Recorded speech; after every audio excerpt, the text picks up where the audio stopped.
Here we are at Belle Maer Harbor on Lake St. Clair and Anchor Bay.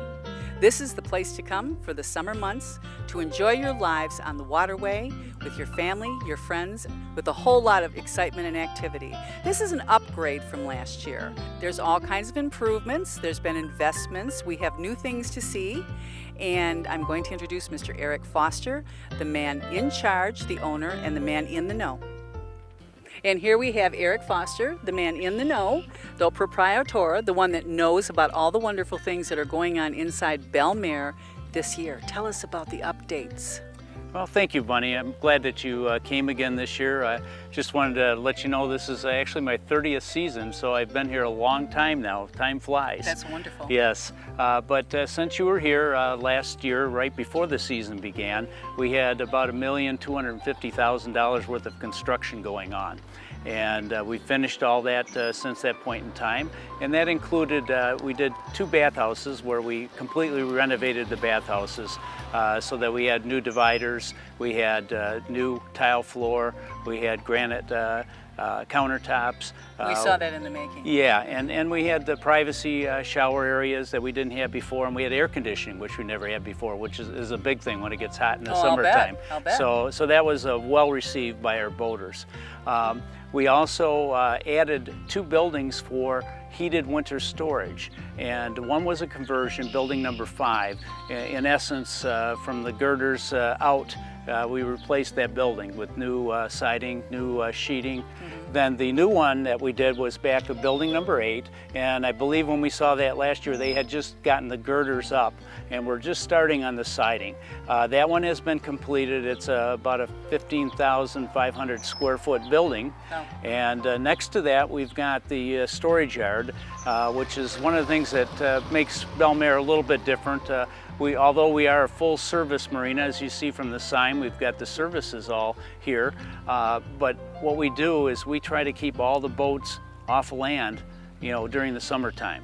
And so what we have to do is we've got to hide all of those marina blocks and timbers that we use for shoring somewhere and keep them out of sight so we don't look like a marina boatyard. and so that's one of the things. So we spent a lot of money, you know, getting that all screened off and redone.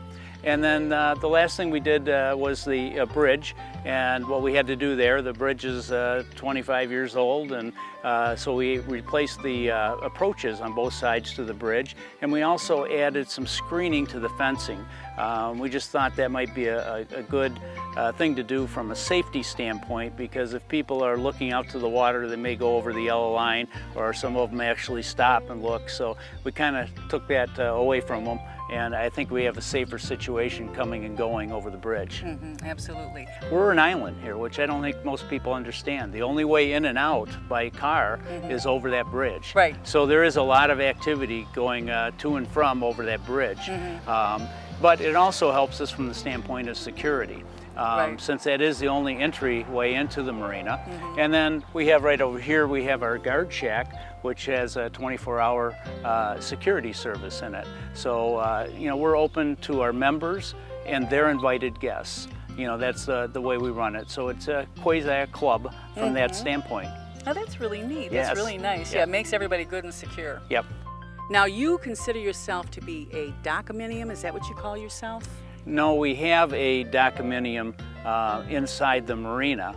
That is the 4 aisleways in the middle, and actually what those are 406 slips that individuals actually own. Wow. Now, Now the marina still manages those for the association, but they have an association, and then Belle Maer has 430 other slips, rental slips, as well as the 108 racks on the in and out rack storage building. Right. That sounds awesome. Can hardly wait to see it. Let's go inside and see. Okay.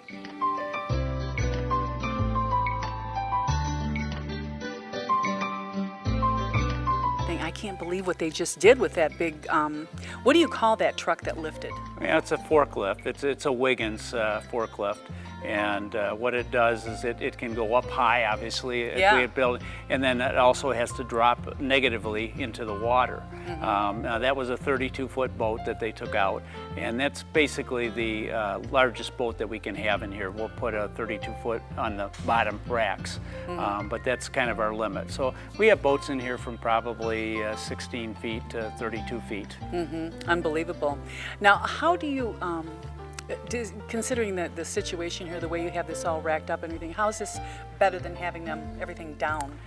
Well, the choice for a boater as to whether he wants to go in and out rack storage or be in water in a slip comes down to probably, is he going to be spending nights on the boat? Because the negative of rack storage is that you've got no place in the marina to stay in the water. But the advantages are that it's cheaper. The rate for the rack building is for summer and winter, so they're in here year-round. You're out of the sun, which can damage boats. If you don't make it out here for a week or two, you don't have to worry that it's sinking because you're out of the water. So people, it fits very well for people that are day boaters. Right, right. So someone could store it in here and then come here and take it out for the weekend? Is that the way it works? Yeah, what they do is they'll come out, and we don't have them call ahead because we only have so much room out there, and sometimes they don't show up on time and we have to move boats. So they come out, and I think it probably, you saw it wasn't very long. Within 10 minutes, they have the boat in the water. That's normally, just amazing. Yeah, normally what they'll do is they'll come here and they will tell them, you know, when my boat put in, they'll take their car over into building 5 next to us, which is where their parking is, and they'll unload their stuff and bring it over, and by the time they get here, the boat's in the water and they're ready to go. Unbelievably convenient. Yep. And then what they do when it comes back, they get out, take their stuff, and when he gets to it, he will lift it back out of the water and put it away. The other thing that we have too is we're having people that they keep a second boat in here. We've got people with a larger boat, say in our end row out on the lakefront, and there's a few of them that have a second boat in here that they use for their day cruising out there, and the big boat is primarily for their sleeping unless they go on a longer trip. And then they can drive this around in the water. Yep. That's just great. You've got all the bases covered. Yes. Unbelievable. It's nice. I know. Nothing like Belle Maer. You know, nothing like Belle Maer. We try to have it all. And you do. You do have it all. Thank you. Okay, Thank you. so we're moving on to building 4? I mean, Building 5. Building 5. Yep. Gets better as we go. Yes, it does. And here we are at building number 5. This is the place that we saw last year that was just getting put together. Yes, Bunny, this was actually a renovation. And what we did is we took it right down to the girders. And so when we're done, what you're seeing here is we've got all new siding, all new roofing. And on the inside, we reinforced the foundation. And we did some drainage work at both of the doors, replaced the overhead doors, and insulated it, installed a furnace, and did new electricity. So for all intents and purposes, we have a brand new building. And what we were able to do is we were able to fill it with inside heated boat storage for the winter. Well, people park their cars in there, right? Yes, in the summertime, what this is the building that we reserve for the rack building boaters, because as we said, we've got 104 boats and 20 PWCs in there, and they have no place to park. So this is the reserved parking for the rack building. So that's how it's used in the summer. Right. I know last year, like I said, it had just begun. It's amazing. It's amazing how that tiny little furnace can heat that whole place. Yeah, it's a Cambridge unit. It's a high velocity furnace, and it really does a nice job. So, but it's awful small. When you look at it, it seems hard to believe that it would heat the building. But you try to keep the temperatures in the winter between about 50 and 55 degrees. Right. And see, it does a great job. I know, you can tell. Really, really nice. Yep. Now tell us about this building, Eric. Well, what this is again, we took down a building last year, and that was about 11,000 square feet. And we put up this new building, which is 15,500 feet.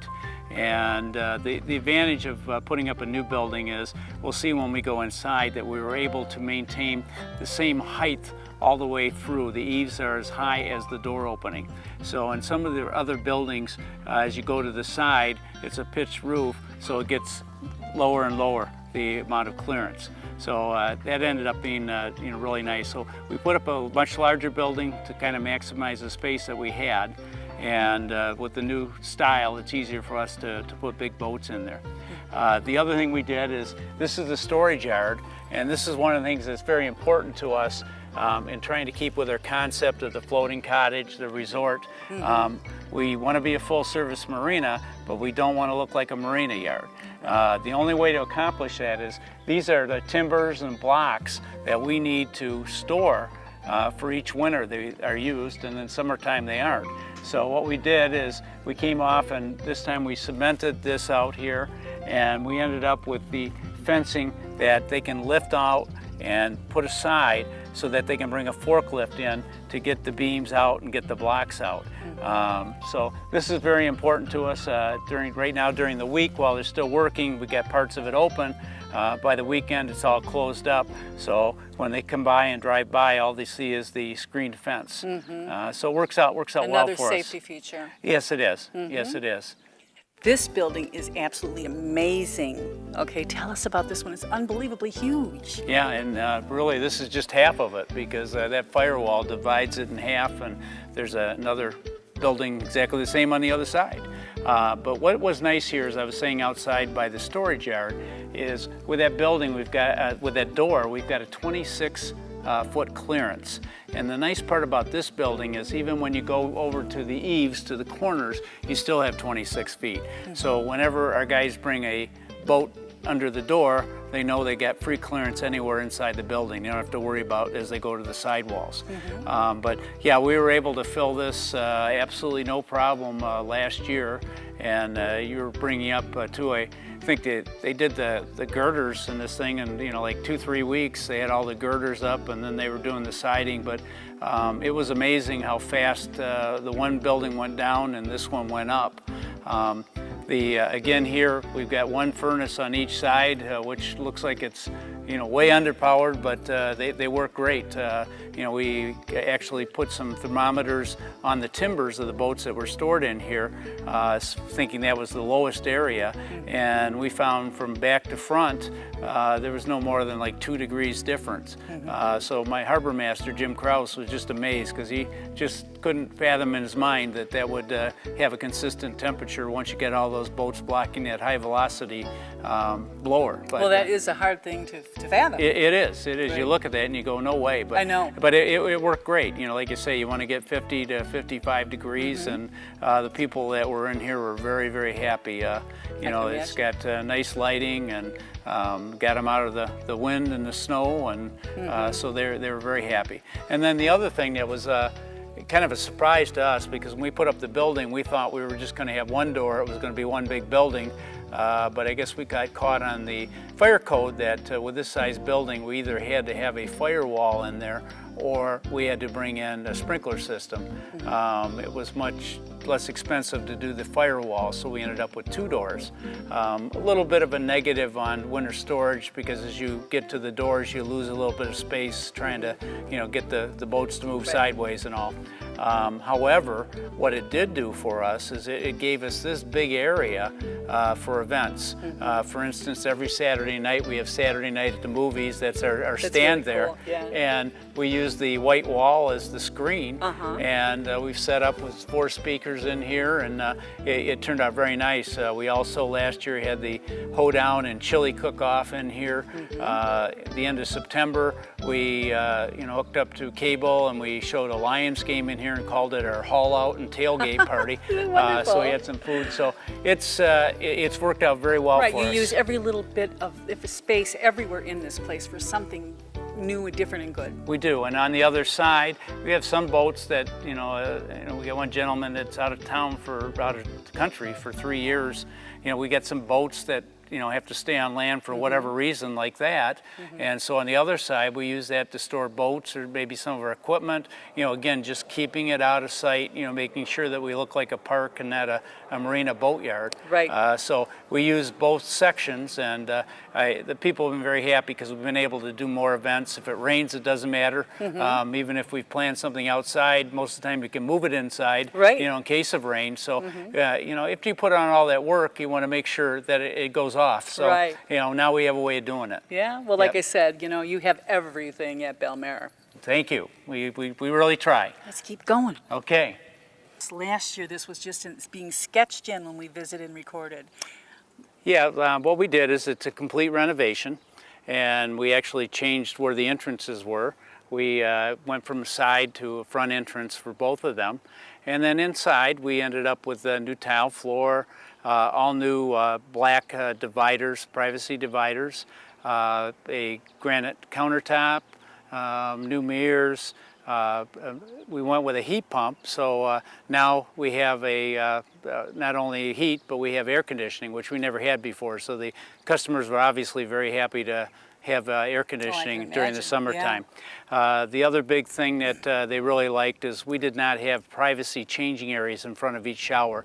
We do now with the way we reworked it in there. So it turned out very well. And this is one of two bathhouses. This is the pool bathhouse, but we also have a bathhouse up front near the parking lot so that we kind of spread the usage. When we're full, we can have 900 boats here, so that's a lot of people. So we've got two bathhouses rather than just one. The other thing that's different from when you were here last year is we had 3 different storms over last year that we had a lot of about 40 to 50 foot tall evergreens. And what happened is we had 3 different storms that took those down. Unfortunately, one of them was on July 3rd, took 8 of them down on the riverfront or the lakefront. And we had the 4th of July the next morning with our fireworks. We had to get our landscaper to come in and take those trees out so the people could be up there on the shoreline to watch the fireworks. But also, I remember that. Yeah. Also, when I came in January, I had one of them laying on top of this bathhouse. So at that point in time, I told the harbor master they all got to go. So right now you can see the bathhouse a lot better. It also opened up the pool because we had those real tall evergreens on both sides and the ends of the pool. And the other problem we were having is that those needles would get in the pool and clog up the skimmer. Right. So I think it works a lot nicer. You see the pool, you see the amenity better, and the bathhouse stands it. Yeah, let's go and take a look. See. I can't wait. And this turned out so nice, Eric. My gosh, the floors are beautiful. The walls. This is all ceramic, or? Yes, ceramic tile. And what we did is we went with black. I kind of picked that out. I think the black looks nice and clean and rich. And so we got the black dividers, we got the black granite countertop, went with the stainless steel sinks. And then we're kind of standing underneath the heat pump right now. It's nice and cool. It's nice and cool. So that was a big difference for our boaters. And also at the end on our showers down here, we now have a privacy area, changing area in front of each shower, and that's something we didn't have before. Right. So particularly on the ladies' side, that was very welcome to have that. And like I say, the other one up front is almost identical, other than this one has the hallway to the swimming pool, and also in the hallway we have our little coin-operated laundromat. So we got the washer and dryers in there. People are staying out here all weekend or for a week. They may want to wash clothes. That's what I mean. Belle Maer does have absolutely everything to accommodate people. We're trying. And the programs are so innovative and so fun, So, and you're like the mayor, right? Yeah, that's about it. It's like a little city. You got it. Yep. Okay, where are we going next? Let's go down the hallway. We can see the laundromat and go out and take a look at the pool. Great, let's go. Okay. We are at the pool. This is so nice this year, Eric. Yeah, it turned out real well. Like I say, one of the nice things I think is getting rid of those big evergreen trees on both sides. Right. And then what we did is we did privacy slatting for the bottom, 4 feet for people that want to lay out on the lounge chairs. But it kind of opened up the pool. Oh yeah, definitely. And the last thing we did is we've added a new section back here of apron. So we had to add on to the fencing. But what had happened is when we did building number 8 and we did this, we brought gas out here. We never had natural gas. So this was heated before with a propane gas. Right. And we had a propane pig back there. So now that we could get rid of that, right. It opened it up. So we've got a lot more space apron around the pool, which right. is nice. So it looks really nice. I could just imagine going, that's a perfect, how deep is it? It's 3 to 5. That's good. Yep. That's a perfect depth. Yeah, because there's no lifeguard. No. It's just something to cool off. And you still have your duck. Yes, we catchers. still have those up so the ducks don't land in our swimming pool. Yeah. Yeah, that's the one thing we figured out that would keep them out of here. Yeah, So yeah. still I could got just those going imagine across. having a great day around this pool. Yeah. And I imagine everybody in the boat, it's like a neighborhood. Everybody is. gets along. Yep. Yeah. Yep. It's nice. It can get a little crowded on weekends, Sure. but you know, again, a lot of them just like to lay out and sun themselves, and the kids like to go in the pool, and the adults just want to go in and cool off and go back Absolutely. out. So it works great. It really does. Here we are at the tennis court. And is this new, or how did this come about? No, this has been here almost from the beginning. And after 25 years, which means I think it was about 3 or 4 years ago that we resurfaced. And when we resurfaced, we went from 2 tennis courts to a tennis court and a basketball court. And we're finding that spreads the usage out, and probably we have more usage of the basketball court than we do the tennis court. This is a nice court, both Yeah, of them. it turned out very nice. So, it's you got to keep them up, and so a little bit of change here and there is good. And, Sure. But we do have the people use it. They're out here playing on the weekends. So Right. it's something else to keep them here, Right. make them happy, make it more like a resort. Right. Well, you've got, the tennis court and then the basketball court and, of course, the children's play center. Yeah, we got The pool. I mean, this is just absolutely fabulous. Yep. Everything you have. Very and accommodating. We got the play center, the kids' playscape, and we've got the volleyball pit out there too for great. groups. We had a tail end of last year. We had a girls team coming out, playing, taking advantage of the volleyball court out there. So they were coming out with a coach and Absolutely. playing. So it's a little something. Putting green too, I guess, is the other thing you did mention that's out Right. there. Right. So, Well, we'll take a look at that. yeah. Let's go see. Okay.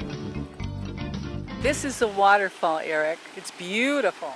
Yeah, this area right here we call Mount Howard, and it was named after my partner Mark Howard.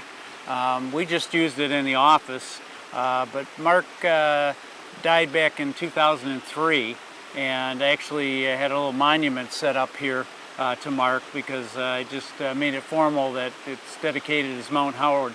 But the way this gazebo got set up, the mountain gazebo, is that was from our original dredgings out in the lake channel, and most of it was sand.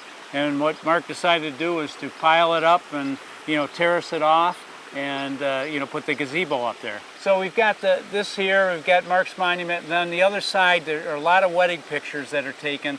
They'll come out, and it's a little tough to have a wedding up there unless it's very small because Right. they're on a hill. So a lot of times they'll do the wedding at one of our other gazebos out here.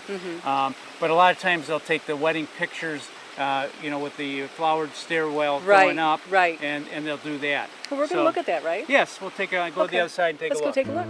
Here we are at Mount Howard. Tell us about this. This is such a unique little story. Well, Mark and I were partners actually at Global Mobile Homes before we came out here. And, Mark was the outside guy, I was the inside guy. I was a CPA by trade. Mark was more the salesman type, and Mark would walk out here and a lot of the landscaping ideas were his. He'd walk it every morning. And as I mentioned already, this mountain he put up. So we were calling it in the office Mount Howard right from the beginning. So when Mark passed away from pancreatic cancer about 10 years ago, on March 30th, 2003, I decided to come up with a little monument and put it out here and dedicate, for officially, this is Mount Howard. Why the cowboy boots? Well, Mark he was raised in Nebraska, and he'd wear those around here, and he always told everybody those were his Nebraskan boat shoes. I just couldn't resist. I got Phyllis got me a pair, and we had them bronzed, and that's what we decided to use for the monument for Mark. That's great. Yes. Good old Mount Howard. Yep, we miss him. Yep. And at the bottom of the Mount Howard gazebo, we have the putting green that we talked about earlier. Yes, just another little touch. Again, that was Mark's idea, and it's something else. Somebody wants to come out here and just do something. It gives them something they can putt on. So we got that, and like I say, it's very pretty. Looking up the steps here, going up to the Mount Howard gazebo, and we have a lot of wedding pictures done here just because it is so gorgeous. Let's take a walk up. Okay, let's do it. And here we have Alexis Ringstad. She's been helping us today. Good job, Lex. How do you like it here at Belle Maer? I think it's gorgeous. It's a very scenic area and it's a fun place to be. They have just about everything, don't they? Yes, they do. Okay, let's walk up the steps together. Mark, this is Mount Howard. Yes, this is the Mount Howard gazebo. Let's go upstairs. It's beautiful. Come on, Lex. Step by step. Look at all the pretty flowers. Aren't they beautiful? Especially with The view, yeah. Could you imagine having your wedding party up here, walking up in your gown? Eric, tell us a little bit about what you do up here with the weddings and such. Well, like I say, we don't have too many weddings up here because space is limited, but a small wedding, they'll do it. Mostly what we'll have is we'll have a lot of pictures along the stairway up to the gazebo with the flowers. It's very pretty going up. But most of the weddings will be held at a gazebo a little bit further down on the lake. And the view is beautiful. Yes, it's very nice. You look out here and you think you're in the Caribbean or something. Yeah, You know, it's, what do you think, it's Lex? very nice out. I've lived by Lake St. Clair my whole entire life and it's always gorgeous. Yes, it is. That's one thing you can say about Lake St. Clair. Beautiful. And here we are, Eric, at the webcam. Tell us all about this. What we have is up on the globe, we have a camera with 4 lenses, and what it does is it gives us 4 pictures that basically shows all of the marina. And because it's up underneath the globe about 60 feet high, basically we're getting an aerial shot. And this is B-roll right behind the marina. And then if I click over to the other, this is a great shot from the standpoint, you see all the trees that we have here. Right. You know, one of the things that makes us different than most of the other marinas, you know, most of the slips have shade out in front of them. Working our way over to the buildings, here's you know, this building 4, the rack building that we were in, and then down there's building 8. And this is outside, this is our C row and part of the first condo area there. But what we did is decided to do this, you know, for a couple of reasons. But the main reason was I thought that it would be interesting, and also we get a lot of phone calls from our boaters saying, "What's the weather out there?" And I figured it'd be great if they could just go online and look it up and see, oh, it's a gorgeous day out there. You know, we don't have waves. You know, so it really shows what we wanted to. The other thing is it helps to get traffic to our webpage, you know, to get the information out about Belle Maer Harbor. So I saw the boats moving. Yep, the boats are moving out there. But what, you know, anybody in the audience, all they need to do is if they go to our website, which is www.bellemaer.com, Then they can capture this. they go on the home page, and on the left column it says live camera. And they click on that, and it actually shows all 4 pictures at one time up there. It's sets up real well. So I just thought if everybody would check out bellemaer.com, they can find a little bit more about Belle Maer Harbor. Absolutely. It has been a wonderful day with Eric Foster at Belle Maer Marina. It's just absolutely beautiful here, the place to come. And once again, check out the web. Yep. And I'm just glad you brought the good weather with you. Yes, and I did. It was beautiful out there. Yes, Yes, it was a wonderful day. All kinds of excitement. So thank you very much, buddy. You're welcome. Thank you.